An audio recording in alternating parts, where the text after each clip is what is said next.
Ребята. Я сейчас сижу вот примерно с таким видом. Просто какой-то невероятный закат. Но все не вечно, и закат может закончиться. И я очень надеюсь, что я успею рассказать, что хотелось бы рассказать до темноты. Вчера я вернулась с своего первого служения. Прошу прощения, буду в течение видео кашлять и пить теплую воду. Потому что процессы еще не закончены, процессы еще идут, процессы еще не знаю, сколько будут идти. И я просто хочу рассказать, как вообще прошли мои последние 2 недели, которые меня просто взяли вот так за шкирку из какого-то нересурсного состояния, вот так вот потрясли и выпорхнули в мирскую жизнь с полной вообще уверенностью и пониманием, что все супер, вообще все супер. В общем, с чего все пошло, это с того, что все знают, что после курса випассаны как бы принято давать дану. И помимо даны есть возможность отдать свою благодарность в виде служения.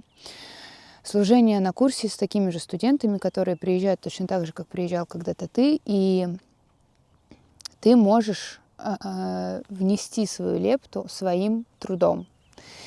И первый раз у меня вообще не было никакого желания идти в эту историю, а после 2-го курса я поняла, что я точно очень сильно хочу послужить, но я не понимала, частично, не частично, то есть как бы у всех есть возможность приехать, но это можно сделать там даже на пару часов, на несколько дней, а можно на весь курс. В общем, я заполнила анкету, точно так же заходите на сайт, точно так же заполняете, вам там приходят какие-то условия, вы их подтверждаете, собираете вещи, приезжаете. Значит, в моей голове четко уверенность, что я служу, то есть, как бы я работаю, я не прохожу курс, и, соответственно, у меня, другие условия, потому что у меня есть связь. В моей голове так было, да.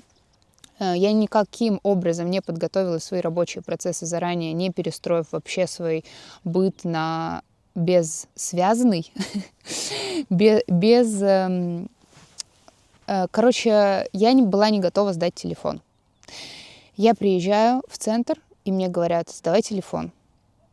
И я понимаю, что я не могу его сдать. Мне нужно очень... мне важно быть на связи. У меня были определенные дни, в течение которых я должна была быть на связи. А что вот если мы вот прям поставим? Вот так вот, как вот вам вот такой вот ракурс? Напишите в комментариях, как вам такой ракурс. Я даже могу тут лечь с вами. Приезжаю туда, мне говорят: Инулька, сдавай телефон. Я говорю: телефон сдать не могу. Мне говорят: сори. И я такая: сразу же скажу, проходила я в Удмуртской республике под Ижевском. Я приехала туда с сумкой, подготовленная, с четким намерением послужить и отдать свою благодарность в виде труда. И тут я понимаю, что, походу мне приходится ехать обратно, потому что, у меня не было возможности, правда, уже отменить свои какие-то планы, состыковать там какие-то процессы, и у меня такая немножечко, паника. Не паника, а просто разочарование, нафиг я ехала, я там вставала рано, добиралась я на нескольких автобусах, я приехала вот в захолупье мира, и мне говорят: езжай обратно. И я такая, грустно, конечно. И я жестко расстроилась, немножко так как-то закрылась. Знаете, вот это, пустить иголки. И, я просто не понимала вообще, что делать, потому что очень сильно хотелось сделать добро, а мне говорят: твое добро не нужно. И я такая: капец. И тут менеджер курса говорит: сейчас позвоню учителю, уточню. И она попросила учителя, чтобы я выходила на 2 часа на связь в обед, когда есть отдых у служащих, в телефоне на 3 дня. На 3 дня. 3 дня курса, то есть, получается, нулевой, это 4 дня мне нужно было иметь связь. И учитель разрешил это сделать, и она говорит: все супер, оставайся. Я такая: класс. Все вроде настроилась остаться, и тут я понимаю, что служащих очень много. То есть вообще на курсах обычно это ограниченная история, и служащих всегда не хватает. А тут я приезжаю и понимаю, что у нас 16 человек. Курс проходило 80 человек. И это много, это правда много. И когда это, резко все приезжают, очень многие были у нас первый раз на служении, и типа ты понимаешь, что ты лишний. Вот это вот осознание, что как бы без тебя тоже справятся. У тебя есть свои дела, у тебя есть свои планы. Здесь у тебя как бы не получилось, тебя ограничивают в коммуникации. И я снова такая думаю, а зачем вообще это нужно? То есть у нас там одна девочка ушла сидеть на курс, она сказала, что, ну, типа, реально, можно и справиться там меньшим количеством людей. И я тоже первые дни думаю, типа, ну, как бы нет смысла, ладно, уж приехала, тут ночку условно переночую, и все-таки, наверное, поеду обратно. Вот с таким каким-то намерением я вошла в свое служение, первое. В таком каком-то состоянии, плюс мы помним, да, еще вот эта моральная дыра из прошлого видео. Мне кажется, я сегодня буду много раз на него ссылаться. Если вы не посмотрели, вы будете не в контексте. Так что смотрим. Короче, я жестко заморозилась, я поняла, что как-то закрылась, но когда что-то говорили делать, я это делала. И вот так прошел 0-й день. Мы вроде как познакомились с ребятами, с командой. Нам выдали фартуки, меня поставили служить на кухню. Для тех, кто не знает, служить можно менеджером, можно на кухне. Ну, как бы переводчиком это если англоговорящий учитель. Еще плюс. Я пошла спать, для этого нужно было заселиться. И мне по ошибке сказали номер корпуса не тот, в котором как бы я должна была жить, а номер корпуса того, которого вообще не существует. Короче, ну типа девочка там, видимо, что-то в беготне забегалась и сказала, идите там в 1-й корпус.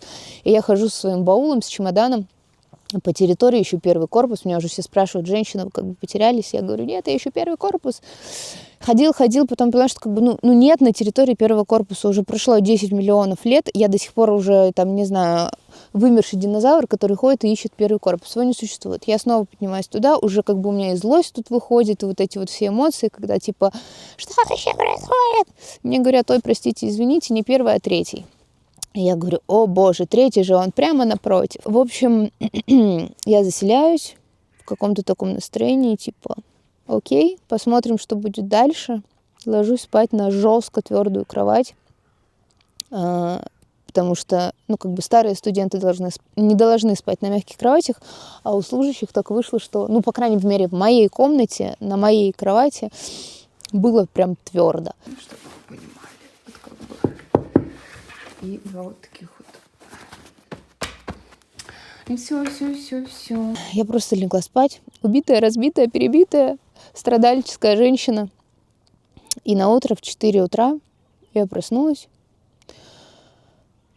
и пошла на кухню. И с этого дня все сильно поменялось, потому что, во-первых, у нас жестко распределились обязанности, чтобы там не голословить и не ходить кругами. Моя обязанность была проращивать проростки.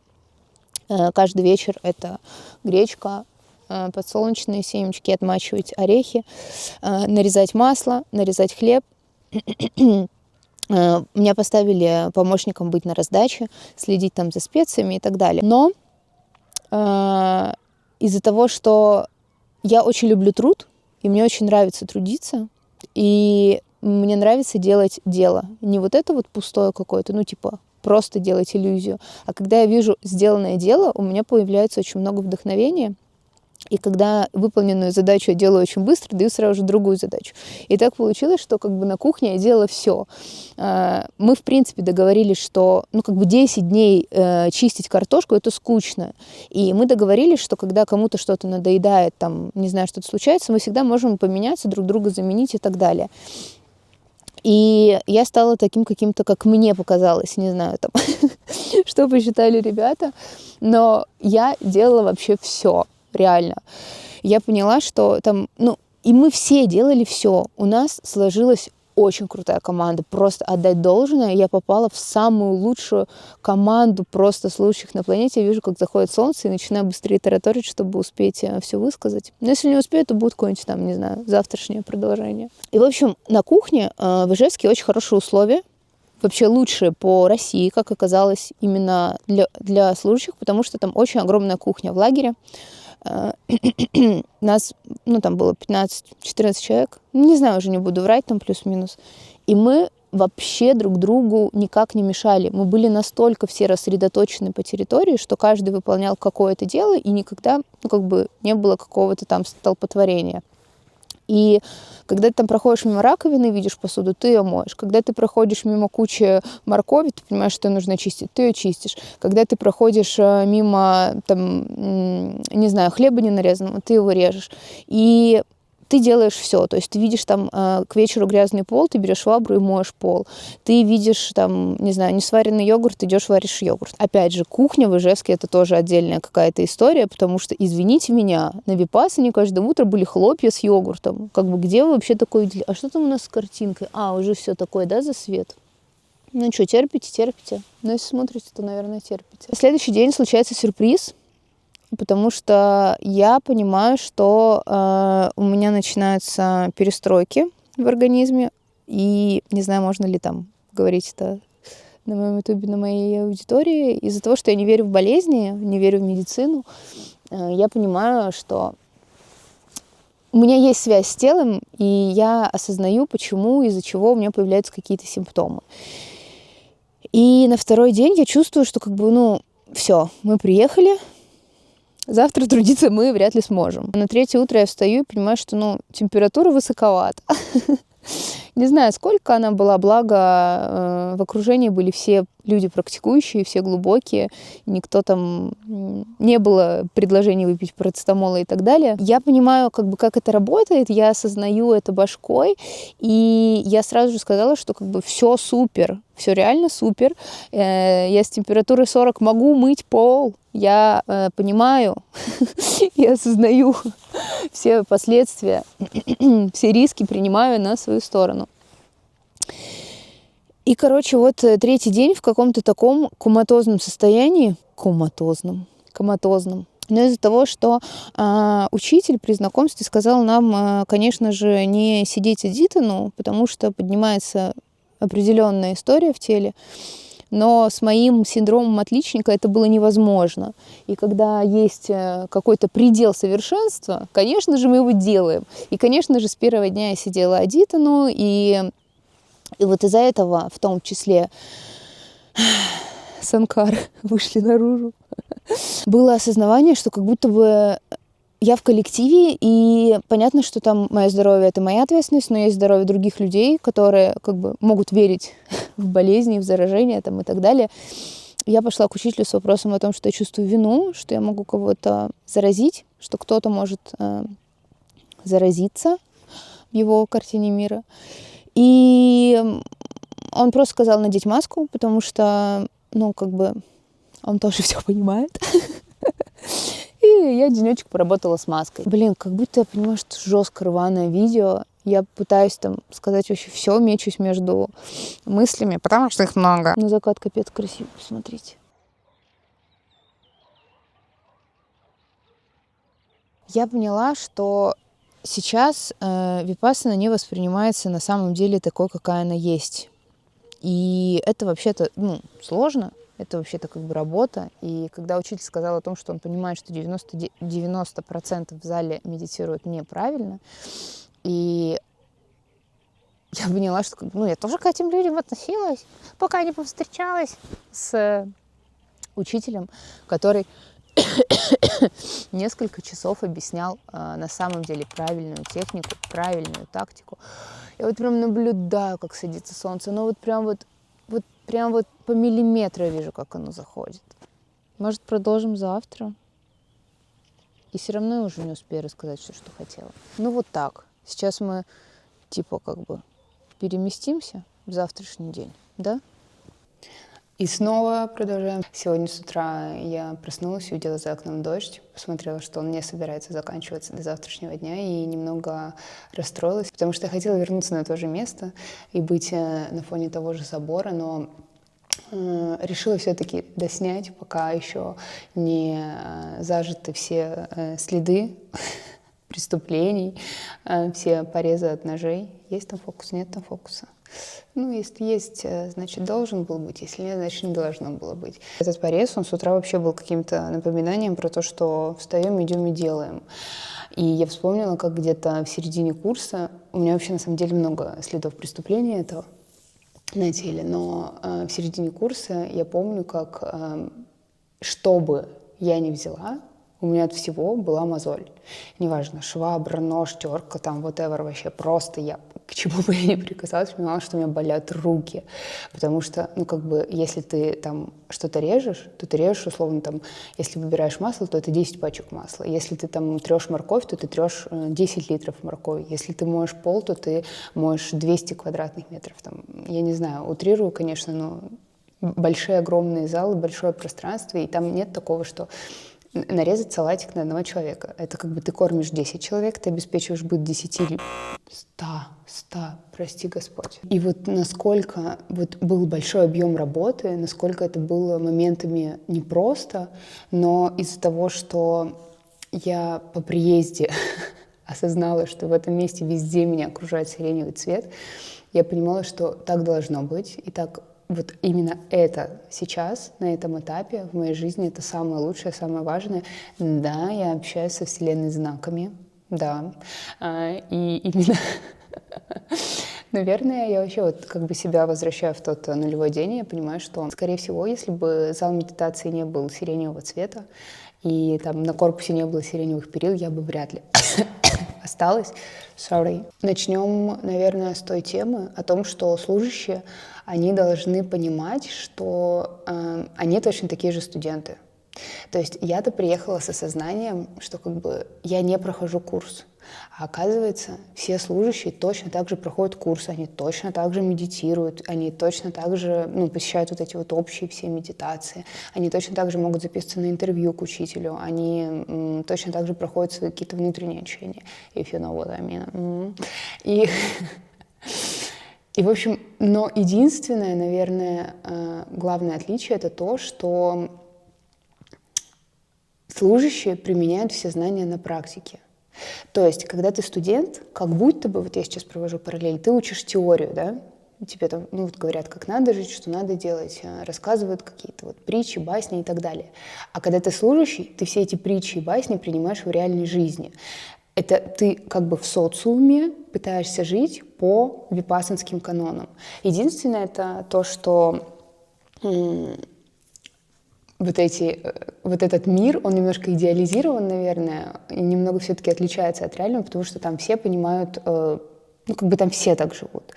В социуме, в обществе, в мирской жизни не все понимают и осознают, что когда там Петя тебе, как тебе показалось, неправильно подал как-то вилку, ты не идешь и не говоришь: Петя, ты неправильно подал мне вилку. Ты идешь к учителю и говоришь: учитель, мне кажется, что Петя мне неправильно подал вилку. И как бы, в параллельной жизни, что ты идешь как бы к себе, а не к Пете.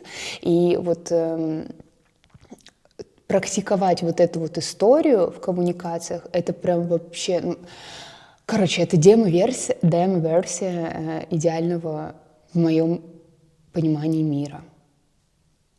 И вот в этом обществе просуществовать 2 недели, это было так ценно, так необычно, так полезно. Я много с кем общалась из тех, кто проходил опыт служения, и вообще все поголовно вот прям готовили меня к тому, насколько это сложно, насколько нужно 300 раз подумать перед тем, как на это подписаться, насколько это трансформационный опыт. Но совершенно никто не сказал, насколько сильно этот опыт пронизывает тебя какой-то сострадательной любовью и любящей добротой, насколько это открывает твое сердце и насколько ты переоцениваешь вообще свое местонахождение здесь, свои какие-то паттерны проживания.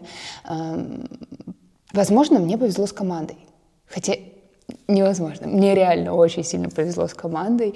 И те люди, которые вот окружали меня все это время, это, наверное, главное вообще награда, которую я могла получить именно на этом этапе своей жизни. На последнем мете, чтобы вы понимали, меня разорвало именно от этого.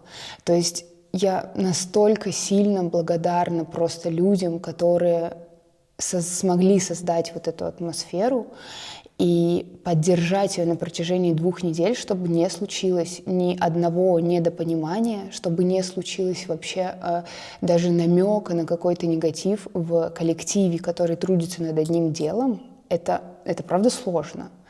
И когда я осознала, что у нас это получилось,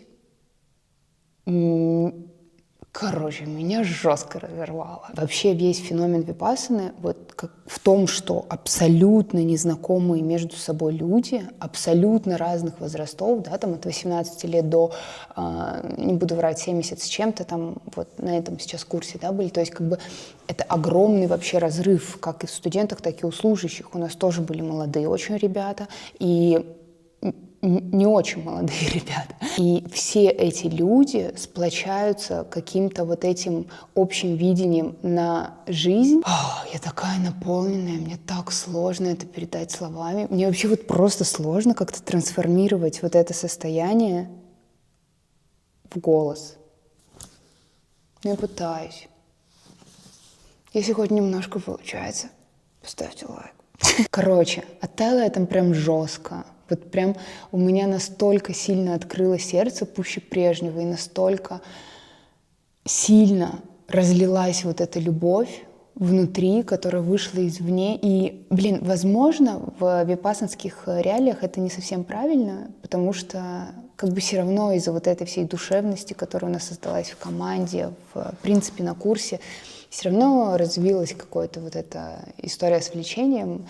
И, может быть, этого не должно быть, но просто чтобы вы понимали, да, душевность, вот уровень душевности курса — это то, что в конце, после снятия благородной тишины, у нас люди читали стихи.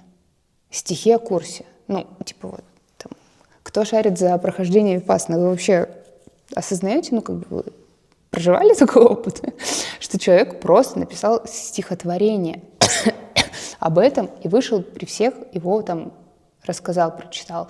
Или там условно о том, что мы готовили соленья, которые делали тоже старые студенты.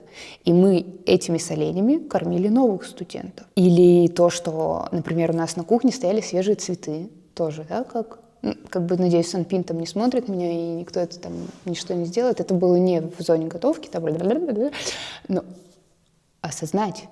Просто осознать. Все, что там еще по пользе? В общем, в первый день, несмотря на то, что мне показалось, что курс лучше проходить там, где ты сидел, служить там, где ты проходил курс, потому что, вы помните, да, вот эту историю с моим заселением, и когда я не понимала вообще, вот как двигаться, там, где туалет, диван, где душ, где швабра, где еда, где разнос, где поднос, вот, ну, типа я такая, вот если бы я служила там, где я уже сидела, то как будто бы мне было бы комфортнее, было бы легче, было бы понятнее, но по прошествии там буквально несколько дней, уже ориентируясь в пространстве, я поняла, что абсолютно без разницы, где проживать этот опыт, где перечитывать 100 книг. Это, кстати, вообще супер побочка радости для служащих. Вы можете читать книги в перерывы, в отличие от студентов.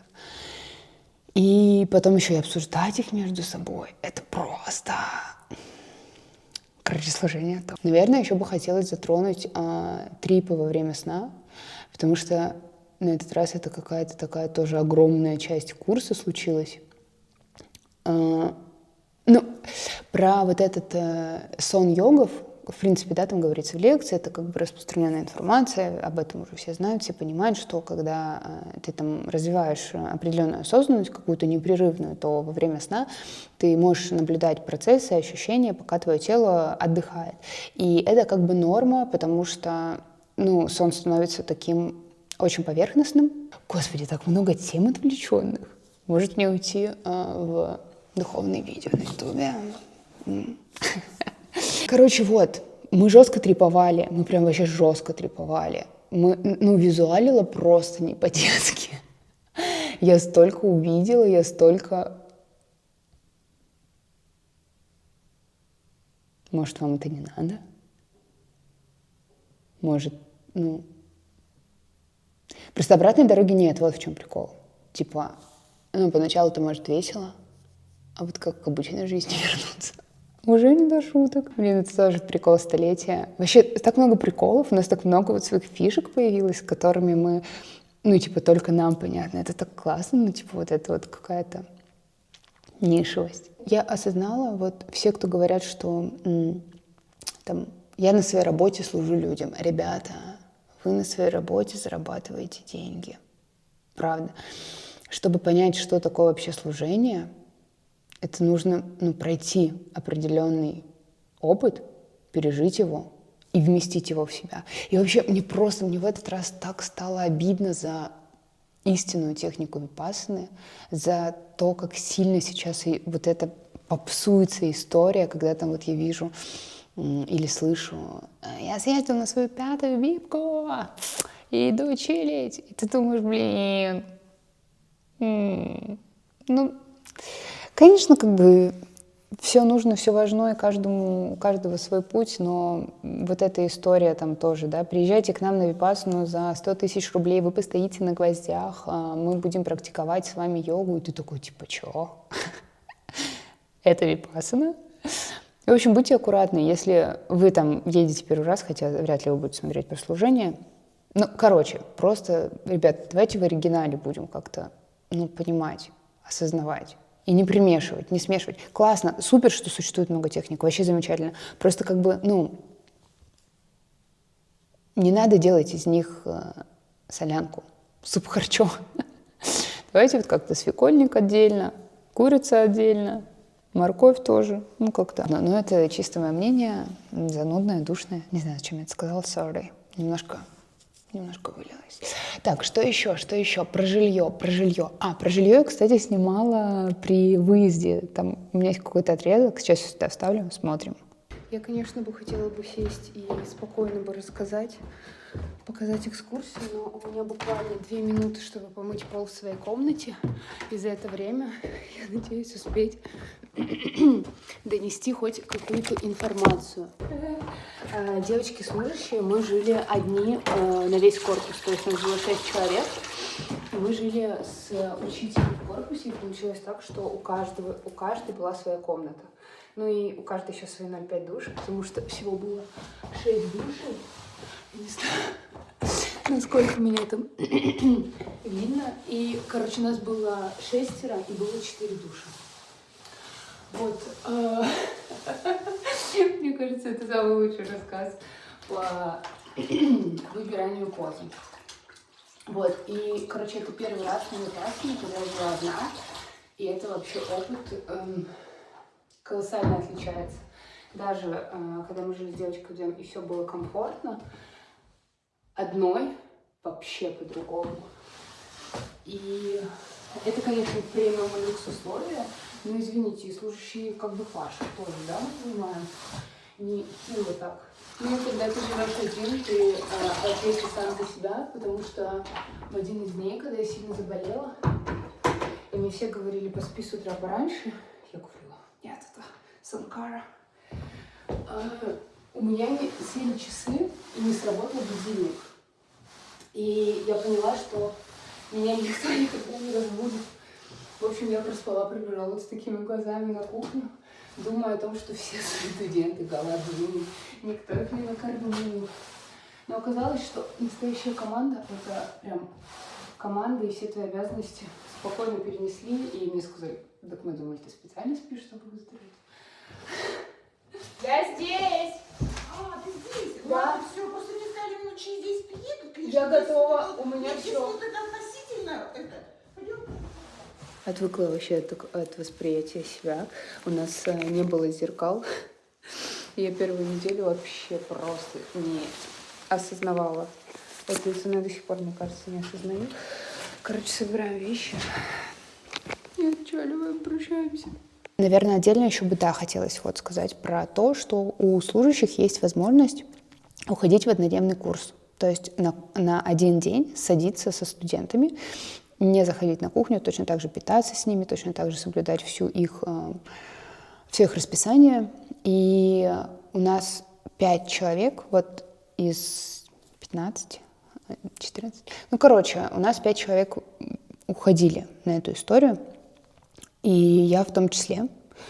Я ушла на 8-й день в курс, и это было просто невероятно. Короче, все вообще за эти 2 недели сложилось очень невероятно, вот реально.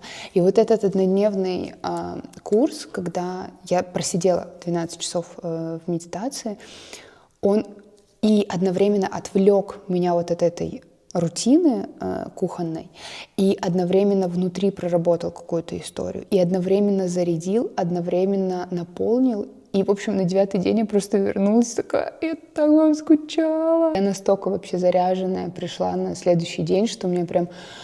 И 9-й день это тоже, это вот, ну, последний, получается, день благородной тишины, потому что на 10-й день начинается как бы благородная речь, и 9-й день это самый волшебный день. Это вообще, я бы назвала его, наверное, одним из самых счастливых в своей жизни. Хотя, нет, я вру, у меня было много счастливых дней, но за последнее время. Потому что вот 8-й день, да, у меня там что-то открылось, перекрылось, закрылось, и на 9-й я прям вдохнула. И я поняла, что вот как бы если там после 2-го курса, когда я сидела, мне не хватало этой истории, да, и там, когда началась речь, я еще не была готова к социализации, то сейчас вот на 9-й день я закрываю вообще все свои вопросы в голове. Короче, там тоже свои какие-то вот истории были. И представляете, я сижу и думаю, блин, классно, что я вот, ну, хотя бы немножко снега застала. Да, мне его не хватило, да, я бы хотела там еще покататься на горке, утрируем условно, но ну, классно, что вот это было, вот прям, ну, вот все, спасибо, супер, все, короче, все, там, всю пыль себе потерла в голове, там, ум сюда, материя туда, ну, знаете, вот, ну, те, кто практикует, поймут, когда вот мы закончили нашу работу, я вдыхаю, выхожу из зала, и просто все белое за окном. Пока мы сидели 1 час, просто завалило все снегом, и я просто выхожу и понимаю, что, блин, я даже ничего не понимаю, просто чувствую. Я даже сейчас говорю, у меня прям, ну, все тело мурашит, и у меня вот такая благодать внутри, такая благодать снаружи. У меня прям... Я смотрю на этот снег, и я настолько счастлива. И у нас там был балкончик. Мы поднимаем... Сейчас буду вообще давить жестко. И причем все вышли, как бы еще никто не может говорить, да, все молчат, но все смотрят, и все разделяют вот эту радость, вот это волшебство, потому что еще и снег, он выпал, знаете, вот как в сказке, реально какой-то Джингл Белл случился, блин, в апреле. Май на носу. Он еще так медленно падал, и вот были такие огромные вообще хлопья прям снега, и у нас там был такой балкончик, я поднимаюсь на этот балкон посмотреть сверху, чтобы уже внизу не мешать студентам, потому что нам нужно было идти вечером готовиться на 10-й день. Было много работы в этот период, и я поднимаюсь просто на этот огромный балкон, стою вот так, понимаю, что, блин, я очень люблю все. Вот такое состояние, знаете, наполненности. И тут просто девочка приходит и начинает кидать снежки вниз. И там сидит наш менеджер, ну, типа, короче, вот эта вот тусовка. И мы просто начинаем, как дети, играть в снежки. При этом, ну, как бы нельзя смеяться, нельзя разговаривать, да, там внизу стоят студенты. И мы просто перекидываемся снежками. Кто-то начинает лепить снеговиков, что-то происходит. Все в такой какой-то детской, ребяческой радости, чистой, искренней. Настолько, боже... Это правда, это был невероятный момент. Это был, короче, вот, наверное, тут меня начало разрывать, не рвать. И на 10-й день вот это прям шлифанулось метой. Я поняла, что, боже, как вообще в этом мире можно испытывать негатив или проживать? Ну, как будто это предательство этого прекрасного, чистого, красивого мира, когда ты можешь в нем видеть что-то не такое, что-то то, что тебе кажется, что тебе это не нравится, но алло, тебе кажется. Я вот прям говорю, чувствую, как сейчас у меня отписки идут от канала. Блин, наверное, для таких историй нужно что-то отдельное заводить. Простите, ребят, простите, но у меня прям наполнение, у меня прям переполнение. Я не вмещаю. Вы тоже как бы вводите в мое положение? Это тоже как бы не просто, знаете ли. Чуть-чуть можно отлететь. Может, приземлюсь обратно. Я, конечно, не могу в шапке профиля написать «Арахант» пока что. Но банга-то уже была. И как бы не был этот путь тернистым. Перед 4-й стадией Ниббуна всегда идет 1-я. Поэтому с пути сойти нельзя, обратной дороги нет. Каким списком вы там отнесете, мне абсолютно не важно. Я просто надеюсь, что все в этой жизни однажды станут свободными. Свободными от ума и материи. И смогут прожить эту жизнь. Точка. Как-то так. Пусть все существа будут счастливы. И все. Спасибо моей команде. Блин, у меня реально лучшая команда. У меня лучший менеджер. Это самый светлый человек вообще в моей жизни, который... Короче, я растаяла. Все, хватит, закругляемся. Давайте, все. Подписывайтесь, там дальше нормально будет. Может, не будет. Может быть, сюда углубимся. Не знаю, как получится. Вообще не знаю, что в будущем будет. Давайте сейчас жить. Пока.